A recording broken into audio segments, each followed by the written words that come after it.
ആശ്രയം പഴമ തേടിയുള്ള അതിന്റെ യാത്ര തുടരുകയാണ്. ഇന്ന് നേരിടുന്ന പ്രകൃതിക്ഷോഭങ്ങളും പാരിസ്ഥിതിക ആരോഗ്യ പ്രശ്നങ്ങളുമൊക്കെ കാലങ്ങളായി നാം വിട്ടുകളഞ്ഞ നമ്മുടെ സംസ്കൃതിയെയും പാരമ്പര്യത്തെയും തിരിച്ചുപിടിക്കുവാൻ നമ്മെ നിർബന്ധിതരാക്കുന്നു. അതുകൊണ്ട് തന്നെ നമ്മുടെ നാട്ടറിവുകളും നാട്ടുശൈലികളും പരമ്പരാഗതമായ തൊഴിൽ പരിചയങ്ങളും വരും തലമുറയ്ക്ക് പകർന്നു കൊടുക്കേണ്ടതുണ്ട്. ആ ചിന്തയാണ് ഇത്തരം യാത്രകളുടെയും കണ്ടെത്തലുകളുടെയും പിന്നിൽ. അത് മറ്റൊരു കാഴ്ചയായി ഇവിടെ അവതരിപ്പിക്കപ്പെടുന്നു. മാന്നാറിന്റെ പുരാതന പാരമ്പര്യം സമൃദ്ധിയിൽ നിന്ന് വിസ്മൃതിയിലേക്ക് നീങ്ങുന്ന ഓട്ടുപുര. മാന്നാർ ആലപ്പുഴ ജില്ലയിലെ ചെങ്ങന്നൂർ താലൂക്കിൽ ഉൾപ്പെടുന്ന പ്രദേശം. സഹസ്രാബ്ദങ്ങളുടെ പഴക്കമുള്ള എണ്ണമറ്റ ശിവക്ഷേത്രങ്ങളും ദ്രാവിഡ ആരാധനാ കേന്ദ്രങ്ങളും ധാരാളമുണ്ട് ഇവിടെ.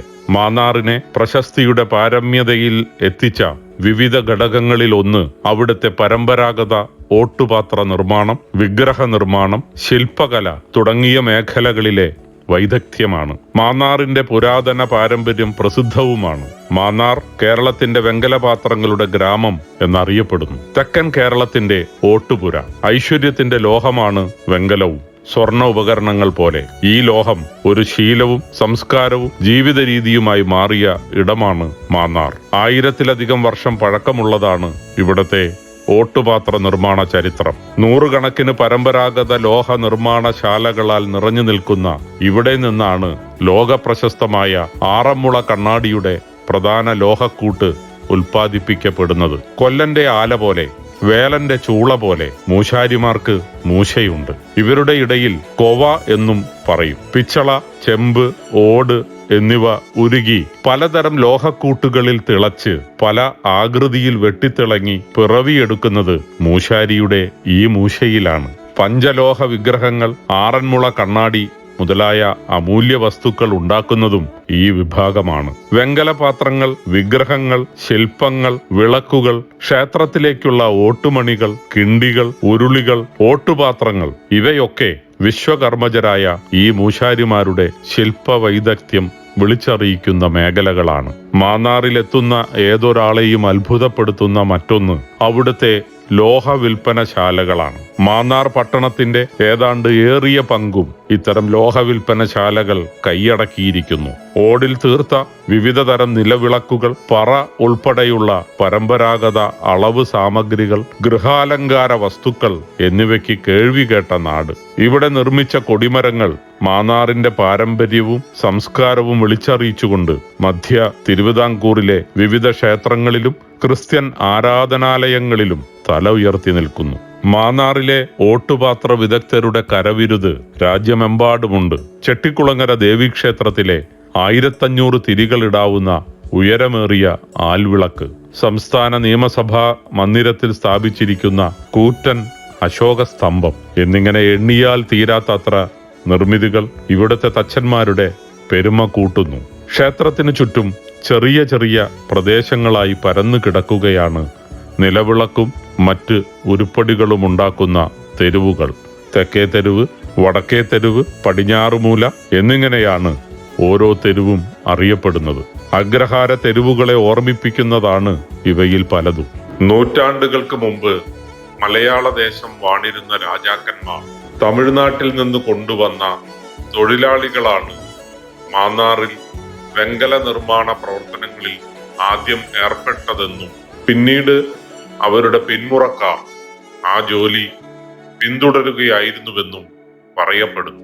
ഇത് ആത്മസമർപ്പണത്തിന്റെയും കരവിരുതിന്റെയും ശാസ്ത്രീയതയുടെയും വലിയൊരു രസക്കൂട്ടാണ്. ഒരു വിഗ്രഹം അല്ലെങ്കിൽ നമ്മളൊരു വിളക്ക് അല്ലെങ്കിൽ വേറൊരു കിണ്ടി അങ്ങനെ എന്ത് സാധനം ഉണ്ടാക്കണമെങ്കിലും അതിനൊരു പ്രത്യേകതരം മോൾഡ് ഉണ്ടാവും ഞാൻ പ്രതീക്ഷിച്ചു. അപ്പൊ അതൊക്കെ നിങ്ങൾ എങ്ങനെയാണ് ഉണ്ടാക്കുന്നത്? അതുണ്ടാകുന്നത് കൈകൊണ്ട്. അത് ക്ലേയിൽ നമ്മൾ അതിന്റെ രൂപിച്ച് എടുക്കുകയാണ് ചെയ്യുന്നത്. അത് ഏതാണോ വേണ്ടത് അതിന്റെ രൂപത്തിലും അതിന്റെ അളവിലും നമ്മളായിട്ടുള്ള ആ ഒരു ഡിസൈൻ എടുത്ത് അങ്ങനെ ചെയ്യാറ്. ആ ഡിസൈൻ എന്ന് പറഞ്ഞാൽ തീർച്ചയായിട്ടും ഒരു ക്രിയേറ്റിവിറ്റി നിങ്ങൾക്ക് ഉണ്ടാവണം. നിങ്ങളുടെ മനസ്സിൽ അല്ലെങ്കിൽ നിങ്ങളുടെ ആശയത്തിൽ ക്രിയേറ്റിവിറ്റി ഉണ്ടാവും. അത് നിങ്ങളുടെ ഒരു പക്ഷെ പരമ്പരാഗതമായി നിങ്ങളിലേക്ക് വന്നുകയറുന്ന സിദ്ധിയാണെന്ന് ഒന്ന് വിശദീകരിക്കാൻ പറ്റുന്ന രീതിയിലൊന്ന് കാണിച്ചു തരാൻ എന്തെങ്കിലും ഉണ്ടോ? എന്ന് പറഞ്ഞാല് നമ്മളിപ്പം അതിന്റെ ആ അളവെടുത്ത് ഫസ്റ്റ് ഇതുപോലൊരു മെഴുകാണ്. ഇതിന്റെ ഒരു അളവെടുത്തിട്ട് ആ അളവില് ഒരു സംഭവം ഒന്ന് ചെയ്യാണ് ചെയ്യുന്നത് മെഴുകില്. പിന്നെ ഇത് ഓരോ പീസുകളും ഇതൊക്കെ മെഴുകായതുകൊണ്ട് ഇതുപോലെ ഓരോന്നും ഇങ്ങനെ ഇളക്കി നമുക്ക് സെറ്റ് ചെയ്യാൻ പറ്റും.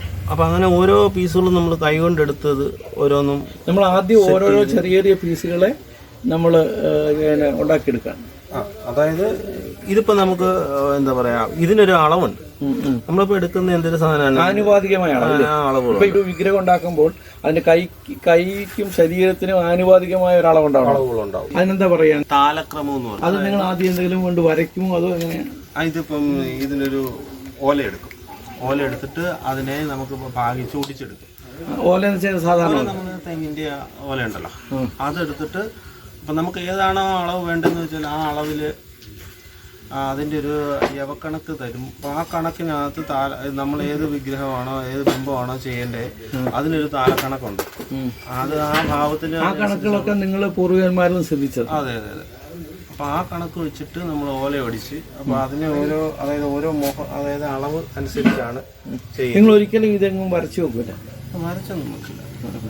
ഇതിപ്പോ വാക്സിൽ ഇപ്പൊ എടുക്കുന്ന പറഞ്ഞാൽ ആ ഓല അങ്ങോട്ട് വെച്ചിട്ട് അതിന്റെ അനുസരിച്ച് നീളത്തിലും മെഴുക് നമ്മൾ കുറേശ്ശെ വെച്ച് കറക്റ്റ് ചെയ്ത് വെച്ചുകൊണ്ട് പിന്നെ അത് കയ്യിലെടുത്ത് ഓരോ പീസുകൾ കറക്റ്റ് ചെയ്ത് അതായത് ഇതേ രൂപത്തിലേക്ക് നിങ്ങൾ മെഴുകിനെ രൂപപ്പെടുത്തിയെടുക്കും. കൈകൊണ്ടാക്കി ചെത്തി ബ്ലേഡ് കൊണ്ടൊക്കെ ചുരണ്ടി ചെത്തി. അതിനുള്ള ഇതിനുള്ള ടൂൾസ് എല്ലാം പ്രത്യേകം അപ്പൊ ടൂൾസ് എല്ലാം പ്രത്യേകമാണ്. നമ്മള് ചെറുതായിട്ട് നമ്മളിത് ഇത് മുള കൊണ്ടുള്ളൊരു കമ്പാണ്. പിന്നെ ഇങ്ങനെയുള്ള ചെറിയ ടൂൾസുകൾ വാങ്ങിക്കാനുള്ളതുണ്ട്. പിന്നെ നമ്മൾ കുറച്ച് ഉണ്ടാക്കുന്നുണ്ട്.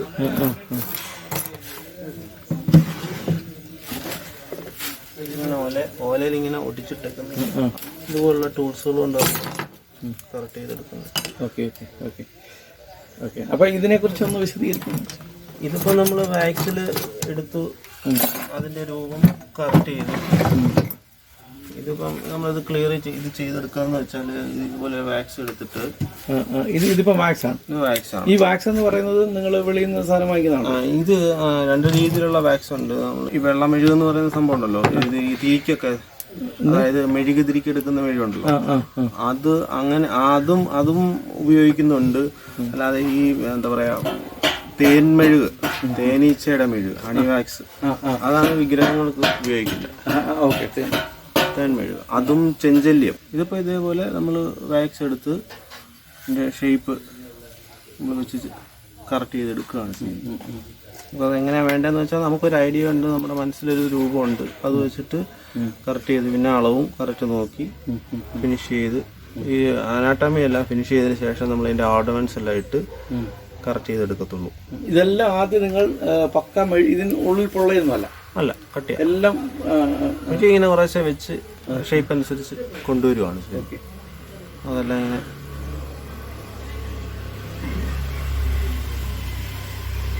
കൈകൊണ്ട് നമ്മൾ ചെയ്തെടുത്തു.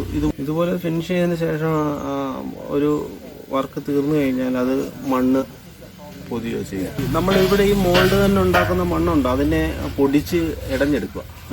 അതെന്ത് സാധാരണ മണ്ണായിരിക്കും? അത് ചെളി വെന്തതാണ്. ഇതിനകത്ത് ചാണകം ചെളി ചേർത്ത് കുഴച്ച് അരച്ചെടുക്കും. അത് ഫസ്റ്റ് ഇതിന്റെ മുകളിൽ.